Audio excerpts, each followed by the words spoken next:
You have to understand, me being behind prison is going to be a lot different than the average person being behind prison. It was not pretty, you see, everything on television is true, It's not, you don't see like guys walking around, everybody getting stabbed and raped because you're locked down. You don't touch nobody else, you're locked down. There's very few people to trust you that are out, but normally you're locked down 23 hours a day, you're in a cell.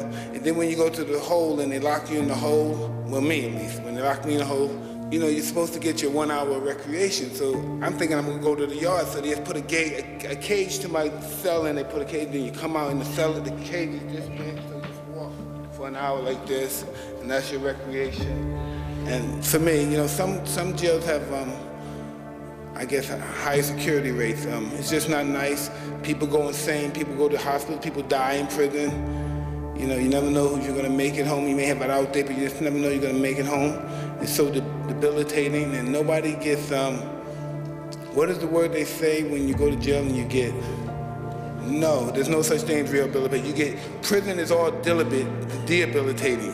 There's nothing rehabilitating about that, because when you go in there, you never come out the same person again.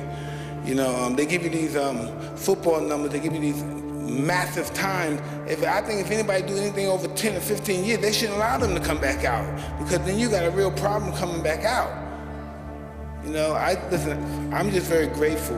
I'm very grateful I had a good life, and people liked me, and people gave me benefits and stuff, but that's not gonna happen to the average guy. That's not gonna happen. Know what's gonna happen to him when he gets angry and he throws a tantrum like I throw my tantrum? They're gonna come in the cell and they're gonna beat him to death. The goon squad's coming, they're gonna beat him to death. That's what's gonna happen. They're gonna put you in the hole, they're gonna put the holes on you, they're gonna beat you to death. And we're living in 2015, and all this, this is something a nation of savages would look at as something that's a disgrace.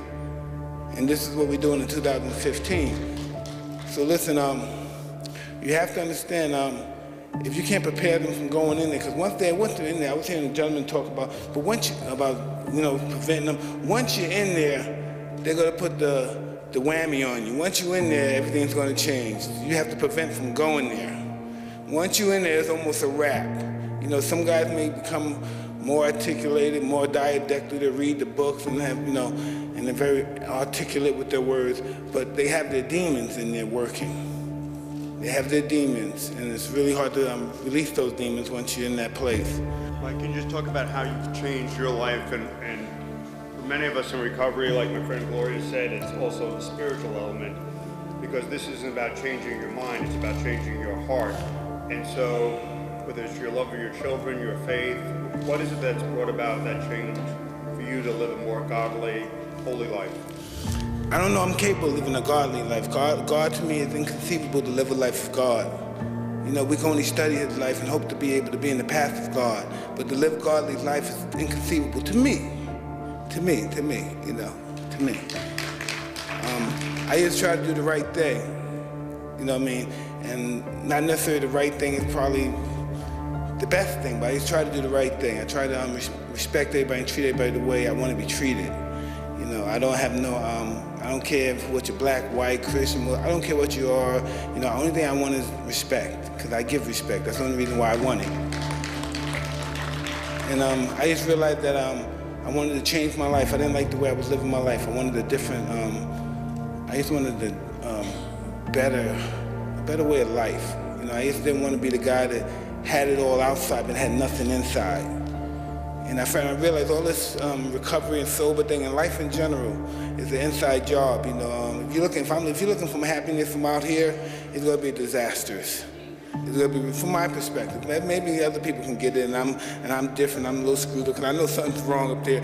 I have a real difficult situation receiving love and happiness from the outside and stuff, but it's all an inside job. It's all an inside job. All we know about God is what people tell us about God, what our mothers or fathers, what they tell us about God. I wasn't there when Moses split the Red Sea. I wasn't there when he got the commandments. When you look at, if you look at the internet, which we all look at, that Moses didn't exist. There's no artifacts about it, but I hope that story is true. What is your favorite restaurant in Jersey City? My favorite restaurant? I don't know if it's the white manna, you know. I only eat it because I eat at ringside. The white manna, you know, I don't eat it. They have the, what do you call those hamburgers again? The sliders. I don't want to eat sliders. You know, some pork in there probably. I don't want the sliders. I don't want the sliders. I don't want the sliders. I like ringside. Tell me what you do with the kids at ringside. What I do is, we have a gym there and we work out the kids. You know, everybody has the program down there, and that's where we hang out with the kids. We work there, and of course, it's after school, man. I mean, the kids have to go to school. But we have that, and we have most of the kids, they work there as well. So they get prepared for the workplace, and they're gonna have jobs, and this is pretty awesome. And it's really sad that we live in the richest, most powerful country in the world, and we have people starving out here. You know, and they have no other choice but to commit crimes, else they're going to starve to death or have no dignity, and their wife might leave them out of shame, or the kids might not have respect for them. And I don't know, we can have a gang of these symposiums right here, but you know, we need some action and work has to be done. All right, say something, man. Say something, Governor. Yeah, but this is just what it is. We need work to be done.